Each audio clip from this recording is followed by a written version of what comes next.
રાજકોટ જિલ્લાના ઉપલેટામાં શાંતિપૂર્વક મતદાન પૂર્ણ થયું હતું. જોકે ભાજપ, કોંગ્રેસ, આમ આદમી પાર્ટી, સમાજવાદી પાર્ટી, અપક્ષ સહિત કુલ 87 ઉમેદવારો ચૂંટણી મેદાનમાં હતા.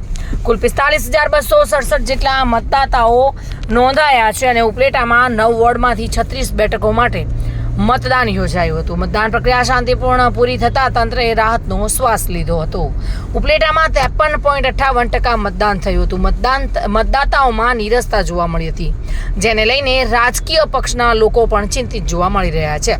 જોકે રાજકોટ જિલ્લાના કોંગ્રેસના પ્રમુખ લલિત વસોયાએ ઉપલેટા નગરપાલિકામાં કોંગ્રેસનું શાસન આવશે તેવો વિશ્વાસ વ્યક્ત કર્યો હતો. ત્યારે ભાજપના ધારાસભ્ય મહેન્દ્ર પાડલિયાએ પણ કોંગ્રેસ પર કટાક્ષ કર્યા હતા. ઉપલેટા ધોરાજી ભાયાદર નગરપાલિકાની ચૂંટણીનું મતદાન પૂર્ણ થયું અને ઓવરઓલ ઉપલેટા ધોરાજી અને ભાયાદર ત્રણે મળીને એવરેજ 55% ઉપરનું મતદાન થયું છે. અને ભારતીય જનતા પાર્ટીની ત્રણ નગરપાલિકામાં બિલકુલ સ્પષ્ટ બહુમતી ભારતીય જનતા પાર્ટીના ઉમેદવારોની આવવાની છે અને ભારતીય જનતા પાર્ટીની બોડી બનવાની છે, એમાં કોઈ શંકાને સ્થાન નથી.